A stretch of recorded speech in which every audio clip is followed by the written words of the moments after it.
اللہ تبارک و تعالیٰ نے یہ توفیق بخشی ہے کہ اس کی عبادت جس طرح رمضان المبارک میں کی جا رہی تھی دوبارہ مسجدوں میں حاضر ہونے کی سعادت بخشی ہے۔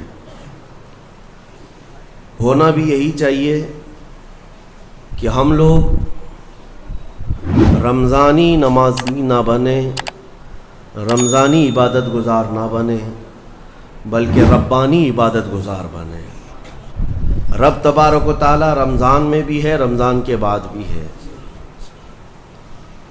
اور سب سے بڑی بات یہ ہے کہ ہمارے اندر جب تک یہ اخلاص نہیں آئے گا وہ طاقت و قوت بھی نہیں آئے گی۔ آج جس چیز کی ہمیں سب سے زیادہ ضرورت ہے وہ ہے اخلاص۔ ہماری عبادتوں میں، ہماری ہر نیکی کے اندر اس کا ہونا بہت ضروری ہے۔ وَمَا أُمِرُوا إِلَّا لِيَعْبُدُوا اللَّهَ مُخْلِصِينَ لَهُ الدِّينَ۔ اللہ فرماتا ہے لوگوں کو حکم نہیں دیا گیا مگر یہ کہ وہ اللہ کی عبادت کریں تو خالص اسی کے لیے، خالص اس کے لیے کہ کسی اور کو شریک نہ کریں۔ حتیٰ کہ اگر آپ نماز پڑھ رہے ہیں اور آپ کو دل میں یہ احساس ہونے لگے کہ اتنے لوگ مجھے دیکھ رہے ہیں تو میں سیدھا ہو جاؤں نماز پڑھنے کے لیے، تو اگر لوگوں کے دکھاوے یا ریاکاری کی نیت آئی تو اس کو شرک خفی کہا گیا ہے۔ یہ چھوٹا شرک ہے، چھپا ہوا شرک ہے، عام گناہ کی بات نہیں، شرک کی بات کر رہا ہوں، کیونکہ خالص اللہ تعالیٰ کے لیے جو عبادت ہونی تھی اس میں تم نے دوسروں کو بھی شریک کر لیا ہے۔ دوسروں کی رضا، دوسروں کے خیال، دوسروں کی مرضی، یہ ایک ایسا مرض ہے جس نے ہمیں پکڑ رکھا ہے۔ آج لوگ کیا بولیں گے، لوگ کیا کہیں گے، اسی مرض میں پوری زندگی گزر جاتی ہے۔ ڈھنگ کے طریقے اپنا نہیں پاتا ہمارا نوجوان صرف اسی بات پر کہ لوگ کیا بولیں گے۔ ٹوپی پہننے میں شرم آتی ہے کہ لوگ کیا بولیں گے، داڑھی رکھنے میں شرم آتی ہے لوگ کیا بولیں گے۔ لوگ کچھ نہیں بولیں گے، جب تم مرو گے تو صرف انا للہ بولیں گے اور کچھ نہیں، انا للہ و انا الیہ راجعون۔ اس کے علاوہ کیا کہیں گے آپ کے مرنے کے وقت؟ میرے عزیزوں، لوگوں کے احوال اور ان کے کوائف الگ الگ ہیں۔ تم اگر لوگوں کے لیے جیتے رہو گے تو کبھی قرار و سکون نہیں آ سکتا۔ اسی لیے صحابہ اکرام رضوان اللہ تعالیٰ علیہم اجمعین علی اعلان یہ کہتے تھے۔ حضرت خبیب ابن عدی جب پھانسی پر چڑھائے گئے، سولی دی جا رہی تھی اور انہیں مکہ والے پتھر مار رہے تھے، تب انہوں نے اعلاناً یہ کہا تھا کہ مجھے اس بات کی پرواہ نہیں کہ لوگ مجھے کیا کیا گالیاں دے رہے ہیں، مجھے اس بات کی پرواہ نہیں کہ تم میرے ہاتھ کاٹ رہے ہو، ناک کاٹ رہے ہو، کان کاٹ رہے ہو اور گلا کاٹنے والے ہو، مجھے اس بات کی پرواہ نہیں، لیکن مجھے اس بات پر فخر ہے کہ میں مر رہا ہوں تو اللہ کی رضا میں مر رہا ہوں۔ میں اگر دنیا سے جا رہا ہوں تو حالت اسلام میں جا رہا ہوں، اس بات کا مجھے فخر ہے۔ عزیزان گرامی وقار، اسی بات کی آج ضرورت ہے کہ آپ کیا پہن رہے ہیں، کیا کھا رہے ہیں، کس طرح چل رہے ہیں، کس طرح بیٹھ رہے ہیں، یہ لوگوں کے لیے نہیں ہے۔ ہماری زندگی کے طور طریقے جو کچھ بھی ہونے چاہیے وہ اللہ اور اس کے رسول کے لیے۔ ایک حدیث میں آپ کو بتاتا ہوں جس کا آخری والا حصہ گفتگو کا اصل مقصد ہے۔ ایک بار رسول پاک صلی اللہ تعالیٰ علیہ وسلم مجلس میں بیٹھے ہیں صحابہ کے، ایک اجنبی شخص آیا، مجلس میں آیا، آ کر کے سیدھے حضور پاک صلی اللہ علیہ وسلم کے قریب بیٹھ گیا، اتنا قریب کہ اپنے گھٹنے حضور کے گھٹنے سے لگا لیا، قریب سے قریب ہو کر بیٹھا۔ صحابہ کرام اور بھی مجلس میں تھے، سب دیکھ رہے تھے، اور وہ اجنبی جو شخص آیا تھا اس کو کوئی بھی پہچانتا نہیں تھا۔ اس نے آتے ہی سوالات کرنا شروع کیا۔ سب سے پہلے اس نے پوچھا مل ایمان، ایمان کسے کہتے ہیں؟ رسول پاک صلی اللہ تعالیٰ علیہ وسلم نے جواب دیا، اس بات کا اقرار کرو کہ اللہ تبارک و تعالیٰ کے سوا کوئی معبود نہیں، محمد صلی اللہ تعالیٰ علیہ وسلم اللہ کے رسول ہیں، فرشتوں پر اور اللہ کی کتابوں پر، رسولوں پر، تقدیر پر، قیامت کے دن پر اور مرنے کے بعد دوبارہ زندہ ہونے پر یقین رکھنا۔ اس اجنبی شخص نے پوچھا مل اسلام، پھر اسلام کیا ہے؟ حضور پاک صلی اللہ علیہ وسلم نے اس کا بھی جواب دیا، اللہ کی وحدانیت اور محمد صلی اللہ علیہ وسلم کی رسالت کا اقرار کرنا، نماز پڑھنا، روزے رکھنا رمضان کے، زکوٰۃ دینا مالک نصاب کو، اور حج کرنا صاحب استطاعت کو، یہ اسلام ہے۔ 2 سوالات ہو گئے۔ تیسری مرتبہ اس نے سوال کیا مل احسان، احسان کیا چیز ہے؟ احسان نیکی کو کہتے ہیں۔ احسان یہی پورا تصوف ہے جس کو لے کر آج صوفیہ اکرام چلتے ہیں۔ اس نے پوچھا احسان کسے کہتے ہیں؟ اب جواب میں میرے آقا صلی اللہ علیہ وسلم نے 2 جملے ارشاد فرمائے، وہ ہماری پوری زندگی کو گھیرے ہوئے ہیں۔ کیا فرماتے ہیں؟ ان تعبد اللہ کأنک تراہ وإن لم تکن تراہ فإنہ یراک۔ رسول پاک صلی اللہ علیہ وسلم فرماتے ہیں احسان کا مطلب یہ ہے کہ تم اللہ کی عبادت ایسے کرو جیسے تم اسے دیکھ رہے ہو۔ عبادت، نماز کی بات نہیں، عبادت میں سب چیزیں آ جاتی ہیں۔ روزہ بھی عبادت ہے، زکوٰۃ بھی عبادت ہے، حج بھی عبادت ہے، خیرات بھی عبادت ہے، نماز بھی اس کا ایک حصہ ہے۔ اور رسول پاک نے فرمایا یہ ساری عبادت ایسے کرو جیسے تم اللہ کو دیکھ رہے ہو، اور اگر تمہاری یہ کیفیت نہیں آ پاتی تو ایسی عبادت کرو کہ اللہ تمہیں دیکھ رہا، یہ خیال تو آ جائے کہ اللہ تمہیں دیکھ رہا ہے۔ اب وہ شخص جو سوالات کر رہا تھا اس نے ساری چیزوں کو کہا صدقت، ہاں آپ بالکل سچ کہہ رہے ہیں، سچ کہہ رہے ہیں۔ حضرت عمر فاروق فرماتے ہیں یہ کون اجنبی ہے، خود سوال بھی کرتا ہے اور خود تصدیق بھی کرتا ہے۔ جواب ملنے کے بعد کہتا ہاں بالکل آپ نے صحیح کہا۔ اخیر میں اس نے کہا متی الساعۃ یا رسول اللہ صلی اللہ علیہ وسلم، قیامت کب آئے گی؟ اس کے جواب میں رسول کریم صلی اللہ تعالی علیہ وسلم نے مخفی انداز میں ارشاد فرمایا جتنا پوچھنے والے کو معلوم ہے اتنا ہی پوچھے جانے والے کو بھی۔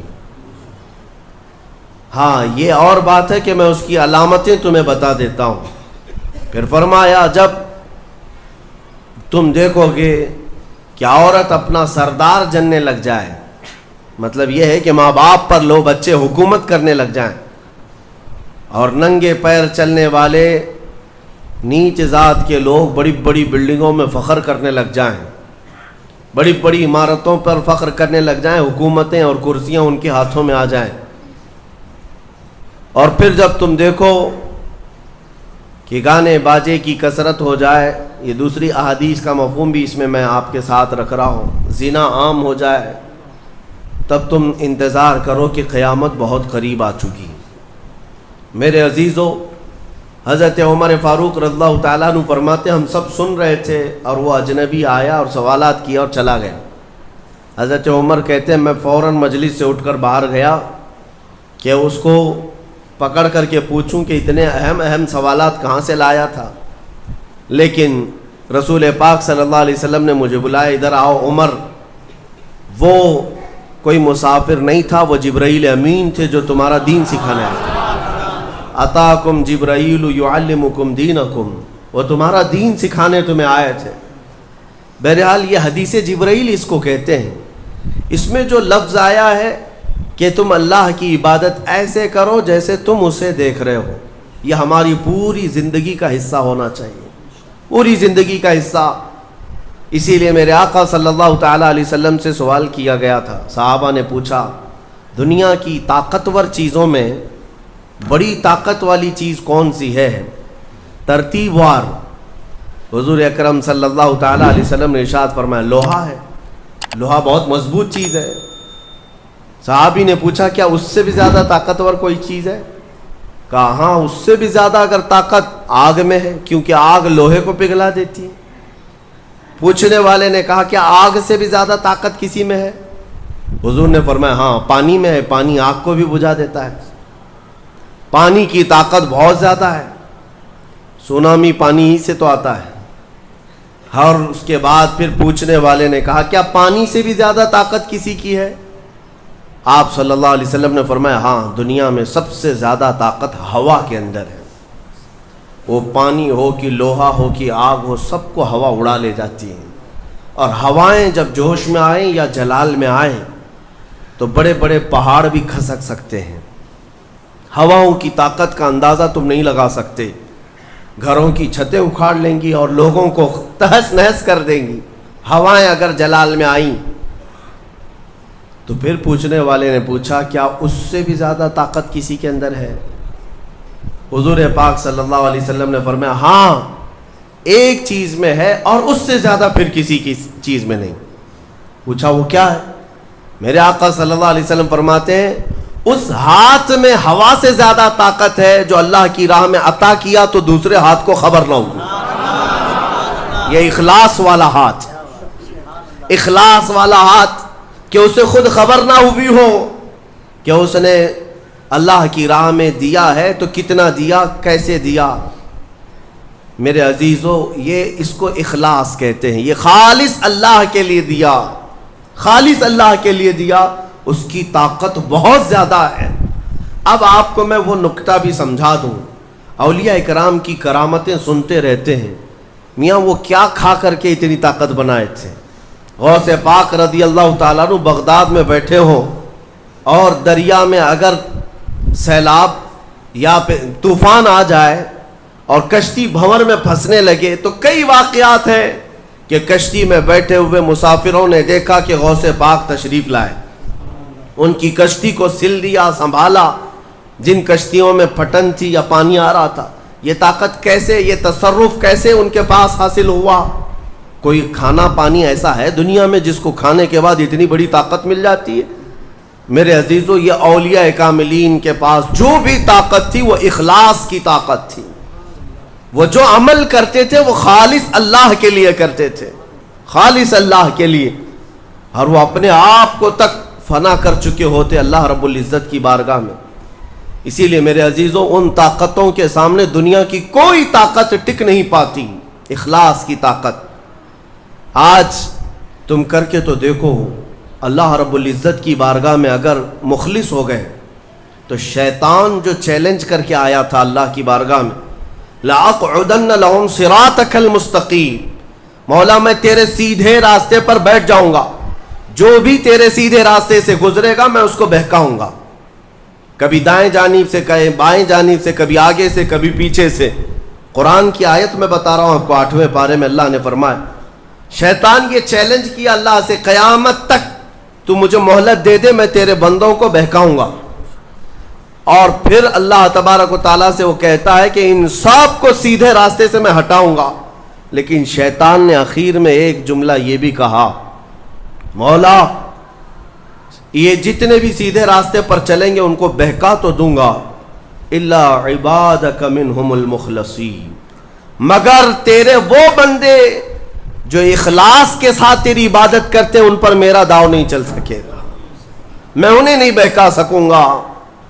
اب اندازہ کرو کہ شیطان جس کے پاس ساری طاقتیں آ جاتی ہیں باطل طریقے سے وقتی طور پر، وہ عاجز آ گیا تو پھر دنیا کی یہ چھوٹی موٹی طاقتیں تمہارا کیا بگاڑ لیں گی؟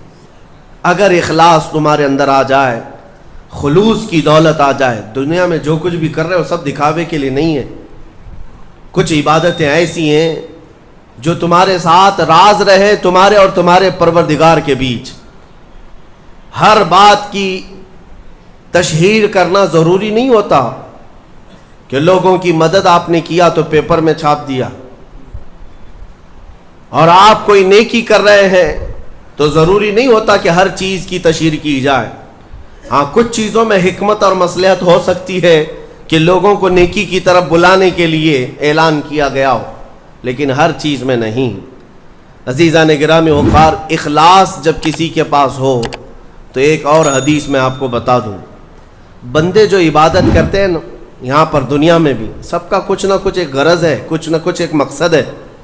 آپ نماز کے لیے آئے ہیں یا نیکیاں کر رہے ہیں یا گناہوں سے بچ رہے ہیں تو کوئی تو غرض ہوگی. ہاں دو میں سے ایک چیز ہوگی، جہنم کا خوف ہوگا، اللہ کے عذابات سے ڈر لگتا ہوگا اس لیے نماز پڑھ لیتے ہیں، پوری اپنی صحیح کر لیتے ہیں، یا تو پھر جنت کی نعمتوں کا شوق ہوگا کہ جنت میں جانا ہے، صحابہ تابعین اولیاء کاملین کے پڑوس میں رہنا ہے، یا تو شوق ہے یا تو ڈر ہے، اور یہ دونوں چیزیں بندے کو عبادت کرواتی ہیں۔ قیامت کے دن کے متعلق حدیث میں ملتا ہے، جب بخشے گئے ہوئے لوگ جن کو جنت بھیجا جا رہا ہے، جنتیوں کی بات کر رہا ہوں، عام کی نہیں، تو اس میں 3 کیٹیگری ہوں گی۔ ایک جماعت ہوگی جن سے اللہ تعالیٰ فرمائے گا کہ اے بندو، تمہارے اوپر آج جنت کھول دی گئی، تم بخش دیے گئے ہو، تم عبادت کرتے تھے دنیا میں، بتاؤ کیوں کرتے تھے؟ وہ بندے کہیں گے کہ مولا تیری جہنم سے بڑا ڈر لگتا تھا، اس کے عذابات کا خوف تھا، اس لیے ہم عبادت کرتے تھے۔ رب تعالیٰ فرماتا ہے کہ جس چیز سے تم ڈرتے تھے میں نے آج بچا لیا، جاؤ میری جنت میں، ان کو جنت بھیج دیا جائے گا۔ دوسری ایک جماعت، ان سے رب تبارک و تعالیٰ پوچھے گا تم کیوں عبادت کرتے تھے؟ تم بھی جنت کے مستحق ہو گئے ہو، آج بخشے گئے ہو۔ وہ لوگ کہیں گے کہ مولا ہمیں تیری جنت کی نعمتیں سننے کے بعد اس قدر شوق تھا کہ ہم وہ نعمتیں حاصل کرنے کے لیے دن رات عبادت کیے، ذکر کیے، تسبیح پڑھے، اور آج کامیاب ہوئے۔ رب تعالیٰ فرماتا ہے میری جنت کی خواہش کرنا بھی نیکی ہے، جاؤ میں تمہیں جنت دیتا ہوں۔ وہ بھی جنت میں چلے گئے۔ تیسری جماعت تھی، ان سے پوچھا جائے گا تم کیوں عبادت کرتے تھے؟ تم بھی آج جنت کے مستحق ہو گئے۔ وہ کہیں گے کہ مولا ہمیں تیرے جہنم کے عذابات کی بھی پرواہ نہیں، اور نہ ہی تیری جنت کی نعمتوں کی خواہش، بلکہ ہم تو صرف اور صرف تیری رضا کے لیے کرتے تھے، تو راضی ہو جا، ہم جنت اور دوزخ کے لیے نہیں۔ تو رب تبارک و تعالیٰ فرماتا ہے کہ یہ میرے مخلص بندے ہیں، خالص پیور اللہ کے لیے کرتے تھے۔ رب تعالیٰ فرماتا ہے جاؤ میں تم سے راضی ہو گیا، تم بھی جنت میں۔ جنت میں جانے کا حکم دے دیا جائے، لیکن فرمایا گیا وہ جماعت رک جائے گی، وہ کہیں گے نہیں ہم جنت میں نہیں جائیں گے۔ ایسا بھی کوئی ہے؟ وہ کہیں گے کہ مولا اگر ہم جنت میں جائیں گے تو اندر جو جنتی ہیں وہ ہمیں تانا ماریں گے، تم بھی جنت کے لیے کرتے تھے اور بولے کچھ اور ہو، بدلہ تو تم نے بھی لے لیا عبادتوں کا، ہمیں اپنی عبادتوں کا بدلہ نہیں چاہیے۔ رب تبارک و تعالیٰ فرماتا ہے میری رضا یہی ہے کہ تم جنت میں چلے جاؤ، میں تم سے راضی ہو گیا۔ وہ پھر رکے رہیں گے کہ مولا ہم نے جنت کے لیے نہیں تیری رضا کے لیے کیا ہے۔ پھر حکم ہوگا فرشتوں کو کہ ان کے ہاتھوں اور پیروں میں بیڑیاں باندھو اور کھینچ کے جنت میں لے جاؤ۔ وہ ایک جماعت ایسی ہے۔ یہ کون لوگ ہیں؟ جو مخلصین ہیں، خالصتاً اللہ کے لیے عبادت کرتے تھے۔ عزیزان گرامی وقار، جو اللہ رب العزت کے لیے کرنے والے لوگ ہیں، اللہ تعالیٰ ان کو ہمیشہ ذلت اور رسوائی سے محفوظ رکھتا ہے۔ اخلاص۔ بنی اسرائیل میں ایک خاتون تھی اور اس کا بڑا گھرانہ تھا۔ اس کا باپ جو تھا وہ بڑا کنجوس اور بخیل آدمی، بڑے پیسے والا۔ ایک دن ایسا ہوا کہ یہ جو لڑکی تھی، جوان لڑکی، اس نے باہر ایک فقیر کو دیکھا جو بڑا مجبور تھا، ضرورت مند تھا، اس کو اٹھا کر کے اچھی خاصی دولت اپنے باپ کی دے دی۔ اور باپ کو پتہ چلا تو اتنا غصے میں آیا کہ میں پھوٹی کوڑی نہیں دیتا اور تو اتنی بڑی دولت اٹھا کر دے دی، اور غصے میں اپنی بیٹی کا ہاتھ کاٹ دیا۔ اس کا ہاتھ کٹ گیا، غصے میں تھا باپ، بخیل تھا، ہاتھ کاٹ دیا۔ بہرحال کٹے ہوئے ہاتھ کے ساتھ وہ رہنے لگی۔ تھی اللہ رب العزت کی رضا چاہنے والی۔ کئی دن تک اسی طرح گزر گئے۔ اب باپ بڑے پیسے والا تھا اس زمانے میں، وہ ہاتھ چھپا کر کے رہی۔ پھر اس کا رشتہ آیا ایک بہت بڑے خاندان سے، اور بڑے خاندان کا جو شہزادہ تھا اس نے پسند کر لیا۔ شادی کی ڈیٹ قریب آئی، ان لوگوں نے ہاتھ نہیں دیکھا، بس چہرہ اور باقی ساری چیزیں دیکھی، اور انہوں نے بھی چھپا رکھا کہ ہاتھ نہیں ہے۔ کٹے ہوئے ہاتھ کے ساتھ کون شادی کرے گا؟ بہرحال شادی ہو گئی۔ شادی ہونے کے بعد وہ گھر رخصت ہو گئی۔ اپنے نئے دولہے کے ساتھ وہ اپنے گھر پر بیٹھی ہے دسترخوان پر. وہ بائیں ہاتھ سے کھایا کرتی تھی, ایک ہاتھ تو کٹا ہوا تھا, چھپا کر کے رکھتی تھی.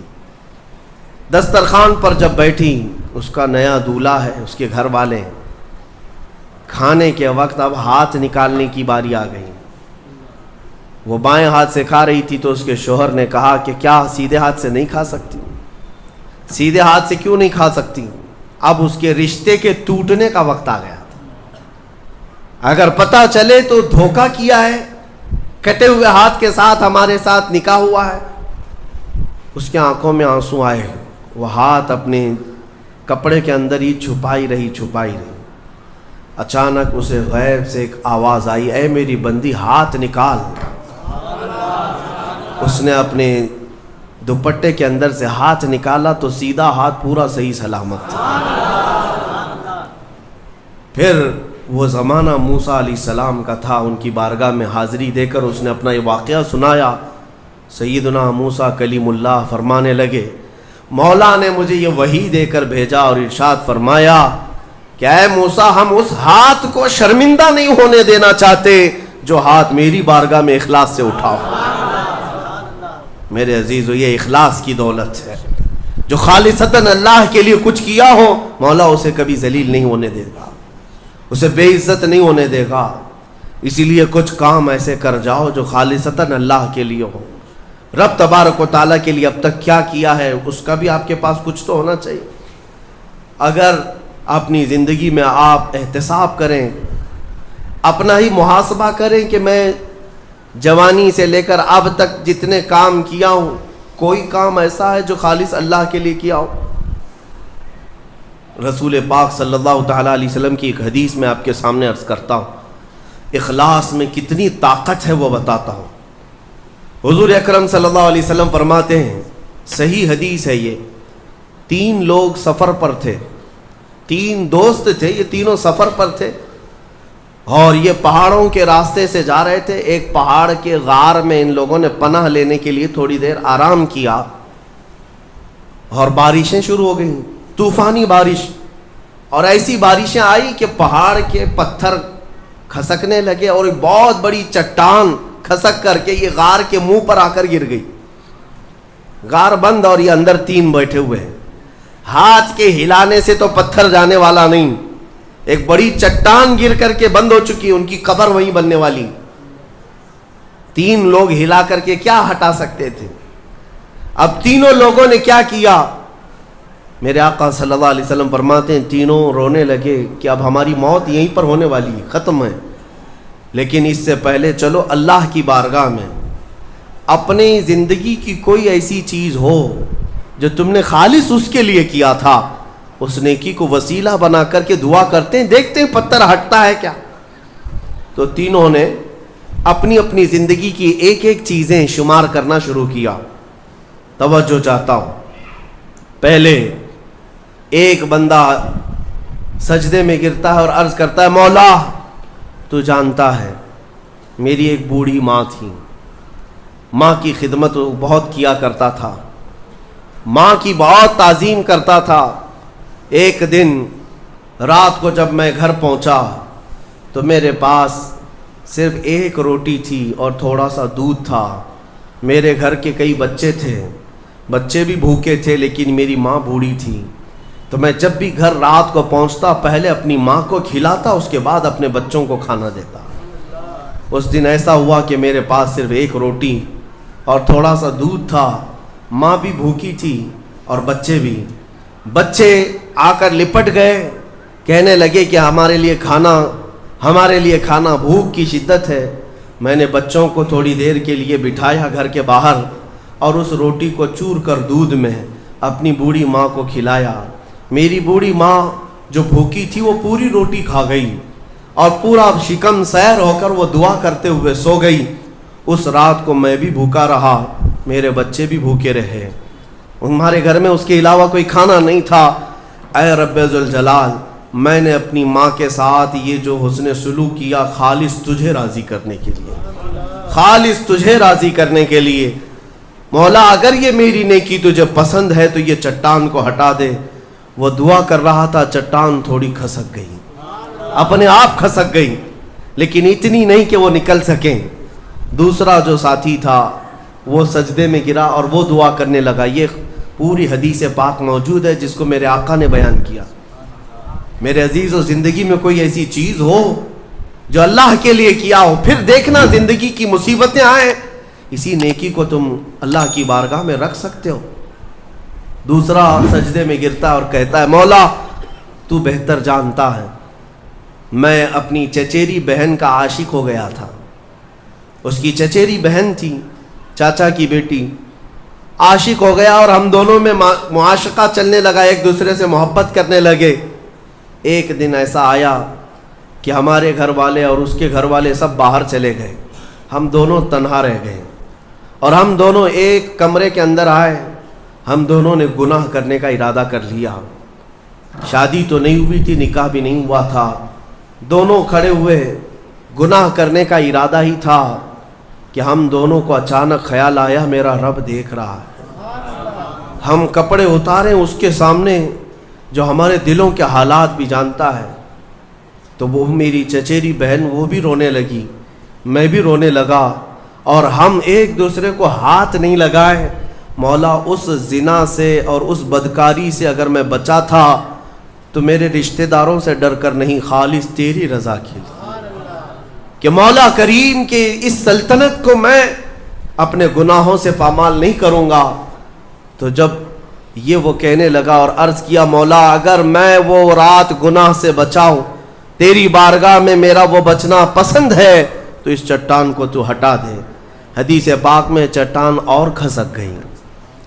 تیسرا شخص تھا، وہ سجدے میں گرا اور کہنے لگا، اے رب ذوالجلال تو بہتر جانتا ہے، میں ایک زمین اور جائیداد کا مالک تھا، میرے پاس کئی مزدور کام کیا کرتے تھے، اور ایک مرتبہ ایسا ہوا کہ میں مہینہ ختم ہوتے ہی سارے مزدوروں کو ان کی تنخواہ دے دیا کرتا۔ ایک مزدور ایسا ہے جو اپنی تنخواہ لیے بغیر چلا گیا، ایک مزدور تنخواہ لیے بغیر چلا گیا، اور اس کی تنخواہ میں نے سنبھال کر رکھی اور اس سے ایک بکری خرید لیا۔ میاں لوگ تو کسی کی سیلری ہو دبا کر کے کھا جائیں گے، اور یہ حدیث پاک میں جس کے لیے کہا جا رہا ہے وہ بندہ کہتا ہے میں اس کی پوری تنخواہ سے ایک بکری خرید لیا، بکری کو پالنے لگا، وہ مزدور آیا نہیں، وہ مزدور چلا گیا، مہینوں چلا گیا، بکری کو میں پالتا رہا، بکری نے بچے دی، بچوں کے بچے ہوئے، بچوں کے بچے ہوئے۔ اے رب ذوالجلال تو نے اتنی برکت دی کہ اس ایک بکری سے ایک پورا میدان، کئی ہزار بکریاں بھر گئی، کئی ہزار بکریاں کئی سالوں کے اندر۔ وہ ان بکریوں میں نہ کسی کو بیچتا تھا نہ کسی کو ذبح کرتا تھا، سب بکریاں رکھا۔ کئی سالوں کے بعد اچانک وہ مزدور واپس آیا اور اس نے آ کر مجھ سے کہا کہ مالک میں آپ کے ہاں خدمت کرتا تھا، آپ کو یاد ہے کچھ سالوں پہلے میں نے اپنی تنخواہ چھوڑ دی تھی، ایک مہینے کی تنخواہ نہیں لیا تھا۔ تو میں نے اس سے کہا کہ ہاں مجھے اچھی طرح سے یاد ہے، اور اس کا ہاتھ پکڑ کر کے ان بکریوں کے ریوڑ کے پاس لے گیا اور کہا یہ تیری تنخواہ ہے، یہ پوری تیری تنخواہ ہے۔ اس نے کہا میرے ساتھ کیا مذاق کر رہے ہو مالک، میری تنخواہ اتنی ہے کہ اس زمانے میں ایک بکری بھی نہیں آ سکتی۔ اس نے کہا ہاں بالکل تو صحیح کہہ رہا ہے، لیکن اس زمانے میں ایک بکری خرید لی میں نے، اور اسی بکری سے اللہ نے اتنی برکت دی، اس میں میرا ایک بھی حصہ نہیں، تیری ان بکریوں کا دودھ تک میں نے نہیں پیا، صرف اور صرف تیرے انتظار میں، اور یہ ساری بکریاں تو لے جا۔ اور وہ مزدور خوشی خوشی اپنے پورے ریوڑ کو، آج کے زمانے کے وہ کئی لاکھوں کی بکریاں ہوں گی، وہ مزدور لے گیا۔ اب یہ بندہ کہتا ہے اے رب ذوالجلال میں نے یہ امانت اگر سنبھالی تھی تو خالص تیری رضا کے لیے، مولا صرف تجھے راضی کرنے کے لیے، ورنہ پیسے کھا جاتا تو کون کیا کر لیتا، وہ مزدور کون سا وصول کر لیتا، کہتا نہیں مجھے یاد نہیں، اب میں پہچانتا بھی نہیں، نہیں مولا میں نے تیری رضا کے لیے کام کیا، اگر تجھے یہ پسند ہے تو یہ چٹان ہٹا دے۔ حدیث پاک میں ہے اس نے جیسی یہ دعا کیا پوری چٹان ہٹ گئی، پوری چٹان کھسک کر ختم ہو گئی، ان کا راستہ صاف ہوا۔ پتہ یہ چلا، حدیث پاک کا یہ مفہوم ہے میرے عزیزوں، میں اب آپ کے سامنے عرض کرتا ہوں، ایسی بڑی بڑی چٹانیں آج بھی ہم پر گر رہی ہیں، مصیبتوں کی چٹانیں، ظلم کی چٹانیں، لوگوں کے تان و تشنی اور لوگوں کی گالی گلوچ کی چٹانیں. ان چٹانوں کو کھسکانے کے لیے تمہارے پاس اخلاص والی کوئی نیکی موجود ہے؟ رب تبارک و تعالیٰ کی بارگاہ میں کبھی یوں عرض کرتے کہ مولا میں نے خالصتاً ایک رات تیرے لیے کھڑے ہو کر پکارا تھا جب سب لوگ سو رہے تھے، میں صرف تجھے راضی کرنے کے لیے عبادت کیا. مولا اگر تو راضی ہے تو ان فلسطین کے بچوں پر رحم کرتے. ہمارے پاس ایسی کوئی چیز ہے جو ہم عرض کر سکیں؟ آج دعائیں کہاں نہیں ہو رہی ہیں؟ دعائیں سب جگہ ہو رہی ہیں، اجتماعی دعائیں ہو رہی ہیں، ہر خطبے میں، ہر نماز میں، ہر جگہ دعائیں ہوتی ہیں. لیکن میرے عزیزو شاید وہ اخلاص سے خالی ہو گئے ہیں. ایک بات یاد رکھنا، حرام لقمے پیٹ میں پڑے ہوں، حرام کمائی گھر میں پڑی ہو تو حدیث پاک میں اس کی کوئی دعا آسمان تک نہیں جاتی، کوئی دعا آسمان تک نہیں جاتی. اور ان تمام چیزوں کی طرف کبھی خیال بھی نہ کرنا اور پھر یہ کہنا کہ ہماری دعائیں کیوں نہیں قبول ہوتی. اخلاص نہیں ہوتا، یا تو پھر دعا تو کرتے ہیں، کمائی بھی صاف ہے، حلال ہے، لیکن دعا کرنے کے وقت ایسا لگتا ہے جیسے کوئی ڈیوٹی ادا کر رہے ہیں، جلدی سے بھاگنا ہے. ہم تو دیکھتے ہیں نا، نماز میں ہاتھ اٹھانے میں بھی لوگوں کو شرمندگی ہونے لگتی ہے. کچھ تو مرے ہوئے ہاتھوں کے ساتھ دعا کر رہے ہیں، کچھ انگوٹھے پھوڑ رہے ہیں دعا میں. تم رب تعالیٰ کی بارگاہ میں مانگ رہے ہو، اخلاص اگر ہوتا تو تمہیں اپنے کی خبر نہیں ہوتی. اخلاص، دعا بھی تو رسمی طور پر مانگ رہے ہیں، امام اپنی دعا کر رہا ہے، مقتدی اپنے انگوٹھے پھوڑ رہے ہیں، یہی تو چل رہا ہے. کچھ انگلیوں میں کھیل رہے ہیں، کچھ اپنے ہاتھوں کو نیچے لٹکائے ہوئے ہیں. میرے آقا صلی اللہ تعالیٰ علیہ وسلم جب دعا کرتے ہیں، صحابہ کہتے ہیں کبھی کبھار حضور روتے ہوئے اتنی بلند ہاتھ اٹھا لیتے کہ حضور کے بغلوں کی سفیدی نظر آتی تھی. خانہ کعبہ کے پاس حرم پاک میں کبھی حضور دعا کرتے ہیں. میرے عزیزو دعا ایک طرح سے بھیک مانگنا ہے، اور وہ بھی پروردگار عالم کی بارگاہ میں. اور تمہارے انداز دیکھے جاتے ہیں، تمہارا اخلاص بھی دیکھا جاتا ہے. مانگنے میں ہی تم سیریس نہیں ہو، صرف رٹی رٹائی ہوئی چیزیں بولے جا رہے ہو، یعنی کسی نے یاد کرا دیا بس وہی بولے جاؤ. تمہارا دل کب کہہ رہا ہے؟ دل کی حضوری کے ساتھ کب کہہ رہے ہو؟ کچھ چیزیں خاص ہیں، صغیرہ کبیرہ ہمارے معاف کر دے، اس کو پتہ ہی نہیں صغیرہ کون ہے کبیرہ کون ہے. یہ تو رٹی ہوئی چیزیں بولے جا رہے ہو نا. اے اللہ ہمارے صغیرہ کبیرہ معاف کر دے. کیا ہے صغیرہ کبیرہ؟ کچھ پتہ نہیں، مولوی صاحب نے سکھایا تھا. دل کا جب حضور نہیں، دل کا اخلاص نہ ہو تو پھر کیا چیز مانگ رہے ہو اللہ کی بارگاہ میں؟ اخلاص یہ سب سے بڑی طاقت ہے. اگر یہ نہیں ہے تو عبادتوں کی جان ہی نہیں ہے، عبادتوں کی جان ہی نہیں ہے. عبادتوں کی جان اخلاص ہے. یہاں تک کہ امام غزالی رحمۃ اللہ تعالیٰ علیہ نے ایک واقعہ ایسا بھی لکھا ہے، وہ پڑھنے کے بعد مجھے بڑی حیرت ہوتی ہے. ایک بزرگ تھے، 30 سال تک انہوں نے پہلی صف میں کھڑے ہو کر نماز ادا کی. 30 سال تک ایک بھی نماز ان کی تکبیر اولا بھی نہیں چھوٹی امام کے پیچھے. تکبیر اولا، امام جب پہلی تکبیر باندھ رہا ہے اس تکبیر میں وہ حاضر رہتے تھے. جماعت تو دور کی بات ہے، چھوٹنا، پہلی تکبیر کبھی نہیں چھوٹی 30 سال تک. 30 سال کے بعد ایک دن ایسا اتفاق ہوا کہ وہ مغرب میں لیٹ ہو گئے، ایک رکعت ہو گئی تھی. اور 30 سال کے بعد صفیں بھر گئی تھی، پیچھے جگہ ملی. وہ آئے اور کہا آج اگر میں پیچھے نماز پڑھوں گا سب گھوم گھوم کے مجھے دیکھیں گے. 30 سال سے جو پابند تھا کہاں گیا کہاں گیا. ہوتا یہی ہے سب، وہ شرمندگی کے مارے کہ لوگ مجھے دیکھیں گے کیا سوچیں گے، گھر چلے گئے. گھر جا کر مغرب پڑھ لی.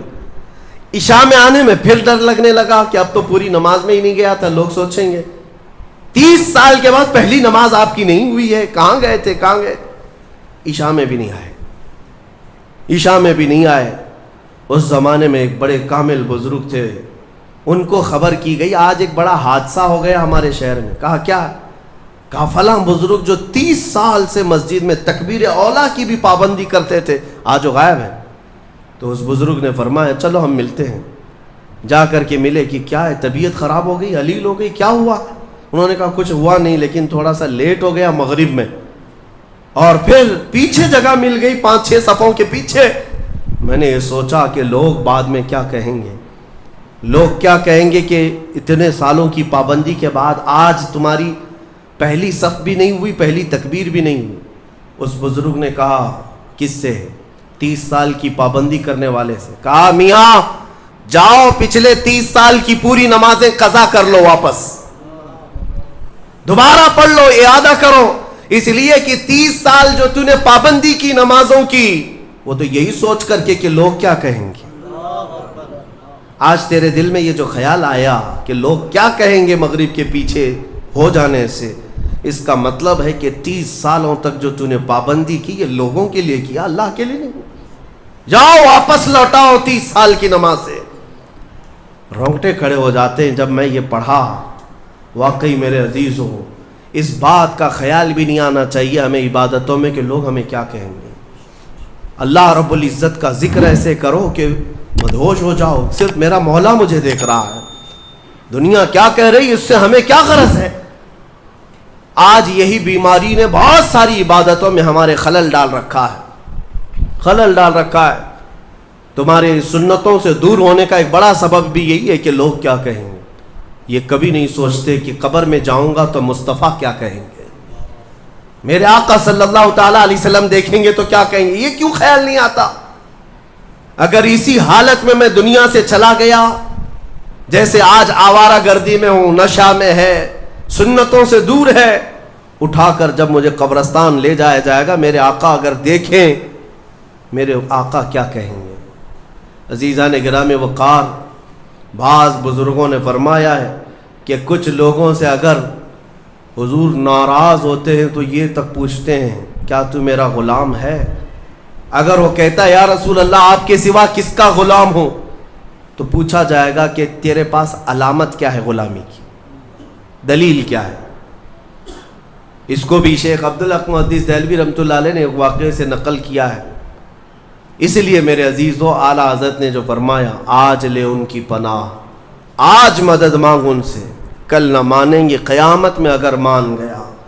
اپنی عبادتوں میں اخلاص عطا کرو. آج کے زمانے میں سب سے زیادہ ضروری بھی یہ چیز ہے کہ میں یہ نہیں چاہتا کہ یہاں پر سارے لاکھوں مسلمانوں کو سڑک پر اتاروں. نہیں, اگر اخلاص والا ایک بندہ ہو تو پوری زمین کو زیر و زبر کر ڈالے گا. انقلاب ایک سے آتا ہے, ایک بھی کافی ہے اگر اخلاص والا ہو, ورنہ پھر کثرت سے کچھ ہونا نہیں ہے. آج جس طرح کی آزمائشوں کے تم شکار ہو, ان میں بھی ضرورت اسی بات کی ہے کہ تمہارے اندر اخلاص آ جائے, تمہیں کوئی ڈرا کر کے عبادت نہ کرائے. اور میں تو شروع سے کہتا بھی تھا, آج کئی جگہوں پر بچوں کی بھی تربیت کے لیے مدرسوں میں بھی, شاید آج سے 10 سال پہلے ہی حافظ صاحب سے بھی جانتے ہوں گے, کیمرے لگائے جاتے ہیں کہ بچے کچھ غلط نہ کریں. ٹھیک ہے, نگرانی کے لیے جہاں تک ہے میں اس کا مخالف نہیں ہوں, لیکن ان کے دلوں میں اس بات کا اگر خوف ہے کہ استاد دیکھ رہے ہیں, مجھے جلدی نماز کے لیے جانا ہے, ایک نہ ایک دن تو کیمرہ بند ہوگا, کیمرے کے باہر بھی تو آئے گا, اس دن کیا کرے گا, اپنی اصلیت پر آ جائے گا. یہاں کوئی کیمرہ نہیں ہے, آزاد رہو, کھل کر کے رہو. مطلب یہ ہے کہ تم اس کو کیمرے کا عبادت گزار بنائے, اللہ کا نہیں. تربیت وہ ہونی چاہیے جو محبوب الہی نے فرمایا. ایک شخص آیا محبوب الہی سے پوچھنے لگا کہ حضور کبھی کبھار تو گناہ کرنے کی اجازت مل جانی چاہیے. آپ نے فرمایا کیوں نہیں, ملنا تو چاہیے. وہ خوش ہو گیا, کیا گناہ کرنے کی اجازت ملتی ہے؟ کہا بالکل ملے گی میری طرف سے. خوش ہو گیا, کہا کہ حضور بتائیے کیا ہے, کیسے کر سکتے ہیں؟ کبھی کوئی کبھار چھٹی تو ہونی چاہیے گناہ کرنے کے لیے, ہفتے میں ایک بار, مہینے میں ایک بار. محبوب الہی نے فرمایا بالکل, 2 شرطیں ہیں میری, اگر وہ پورا کر لے تو تجھے اجازت ہے میری طرف سے گناہ کرنے کی. کہا بتائیے. محبوب الہی نے فرمایا پہلی شرط یہ ہے کہ جب گناہ کرنا ہو تو اللہ کی زمین سے باہر نکل کر کرنا ہو. اس کی سلطنت سے باہر جا کر کرنا، جہاں اس کی سلطنت نہ ہو وہاں جا کر گناہ کرو، شوق سے کرو۔ اس نے کہا حضور کوئی ذرہ ایسا ہے جو میرے مولا کی سلطنت سے خالی ہے؟ کوئی ایسی جگہ ہے جو اللہ کی خدائی سے خالی ہے؟ پھر اس کے بعد اس نے کہا یہ تو ممکن نہیں کہ اللہ کی زمین سے باہر جاؤں، اس کی سلطنت تو ان کہکشاؤں میں بھی ہے جہاں ہماری بھی پہنچ نہیں، اور رب تبارک و تعالیٰ ہی کی سلطنت میں ہے سب۔ پھر اس نے کہا دوسری شرط آپ کی؟ محبوب الہی نے فرمایا جب گناہ کرنے کا ارادہ ہو تو وقت دیکھ لینا، اس وقت گناہ کرنا جب تیرا رب سو رہا ہو۔ اس نے کہا حضور یہ کیسی شرط ہے؟ میرا مولا تو وہ ہے لا تأخذہ سنۃ ولا نوم، میرا رب وہ ہے جسے نہ اونگ آتی ہے نہ نیند آتی ہے، وہ پوری کائنات کے لیے حی اور قیوم ہے۔ تو محبوب الہی نے کہا ظالم، جب تجھے یہ دونوں باتیں معلوم ہیں کہ تو اس کی سلطنت سے باہر نہیں جا سکتا اور اس کی غفلت کا ایک لمحہ کیا ایک آن بھی نہیں آ سکتی، تو کیا تجھے اس بات کی شرم نہیں آتی کہ اسی کی زمین پر اسی کے دیکھنے کے حالت میں میں گناہ کروں؟ یہ کیسے ممکن ہے کہ تجھے تیری ماں دیکھ رہی ہو، تیرا باپ دیکھ رہا ہو اور تو اس وقت ننگا ہو رہا ہو؟ تو اپنے گھر میں اپنے ماں باپ کے سامنے ننگا نہیں ہوتا تو اس پروردگار عالم کی بارگاہ میں اس کی نافرمانی کے لیے کیسے گناہ کر لے گا؟ زمین اس کی، سلطنت اس کی، اس کا کھا رہا ہے، اس کا پی رہا ہے، اس کی ہوائیں استعمال کر رہا ہے، ساری نعمتیں اسی کی دی ہوئی ہیں، اور تو کہتا ہے کہ گناہ کی اجازت چاہیے؟ اور پھر اللہ رب العزت ایک آن کے لیے بھی جب غافل نہیں ہے تو کیا اس بات کی شرم نہیں آتی کہ رب تعالیٰ دیکھ رہا ہو اور اس وقت تم گناہ کر رہے ہو؟ عزیزان گرامی، یہی وہ عبادت کا اعلیٰ درجہ ہے جو محبوب الہی نے سکھایا کہ کسی کے اندر یہ دو تصور آ جائیں کہ میرا مولا ہر گھڑی مجھے دیکھ رہا ہے اور میں جہاں جاؤں گا اسی کی سلطنت میں جاؤں گا، یہ اخلاص ہے۔ پھر یہ عبادتوں کی جان ہے۔ پھر دیکھنا آپ کی عبادتوں میں لطف کیسا آئے گا اور مزہ کیسا آئے گا، عبادتوں کا طور طریقہ ہی بدل جائے گا۔ ہاں یہاں آ کر کے پھر نماز میں حساب کتاب نہیں شروع کریں گے، نماز میں آ کر کے بازار کی باتیں تمہارے دماغ میں نہیں گھومیں گی، امام پتہ نہیں کیا پڑھ رہا ہے، مقتدی کہیں اور پہنچا ہوا ہے۔ یہ کیوں ہو رہا ہے؟ اخلاص نہ ہونے کی وجہ سے، دل کے اندر اخلاص نہیں، خالص اللہ کے لیے کرے۔ حضرت حاتم اصم بڑے بزرگ ہیں، اور وہ نماز کے لیے کھڑے ہوتے تو ان کے بدن کے جو بال ہیں نا وہ اتنے کڑک ہوتے تھے کہ کپڑے سے باہر آ جاتے تھے، رونگٹے ان کے جو کھڑے ہوتے کپڑوں سے باہر آتے تھے، ان کا جسم پیلا پڑ جاتا تھا۔ جب اذان ہوتی تھی تو ان سے پوچھا گیا کہ آپ اتنا کیوں ڈرتے ہیں؟ کہتے ہیں دنیا والے بادشاہ اگر طلب کے لیے بلا لے تو ڈر ڈر کر کے جاتے ہیں کہ میرا کیا حساب ہونے والا ہے، اور وہ شہنشاہ اعظم جب بلا رہا ہے تو میرا دل خوف سے لرز جاتا ہے کہ اب میرے ساتھ کیا ہونے والا ہے۔ وہ میرے ایک لمحے سے بھی غافل نہیں۔ بادشاہوں کو ہیلے بہانے کر کے تم بچ تو سکتے ہو، اس کی بارگاہ میں کہاں بچو گے؟ اور پھر حاتم اصم سے پوچھا گیا آپ عبادت کیسے کرتے ہیں؟ وہ کہتے ہیں میں جب نماز کے لیے کھڑا ہوتا ہوں تو تصور میرا یہ ہوتا ہے کہ ادھر بھی دوزخ ہے ادھر بھی دوزخ ہے، دونوں طرف گڑھے ہیں اور سامنے جنت ہے، اللہ رب العزت کی رضا ہے اور پیچھے ملک الموت انتظار میں ہے۔ اس تصور کے ساتھ میں نماز پڑھتا ہوں کہ اگر ہلوں گا تو ادھر جہنم کا گڑھا ہے، ادھر ہل گیا تو ادھر جہنم کا گڑھا ہے، مجھے بڑھنا ہے میرے مولا کی رضا کی طرف، اور ملک الموت اتنے قریب آ کر کھڑا ہے کہ گردن پہ ہاتھ رکھا ہے، اس لیے میں اپنی ہر نماز کا ہر سجدہ آخری سمجھتا ہوں، اس کے بعد شاید ملک الموت مجھے اٹھا لے گا۔ تو جب میں سجدے میں جاتا ہوں تو مولا کو منائے بغیر اٹھتا نہیں کہ مولا ہو سکتا ہے اس کے بعد پھر میرا سجدہ ہو یا نہ ہو، اسی سجدے میں تو مان جا مجھے مغفرت فرما دے۔ یہ نمازوں کا بھی طریقہ ہے، یہی اخلاص ہے۔ اللہ کریم ان سب کی حفاظت فرمائے، ہمارے اس شہر میں امن و امان عطا فرمائے، ہم سب کو محبتوں اور الفتوں کے ساتھ زندگی عطا فرمائے، ظالموں کے شر سے مولا ہمیشہ ہماری حفاظت فرمائے۔ وآخر دعوانا ان الحمد للہ رب العالمین۔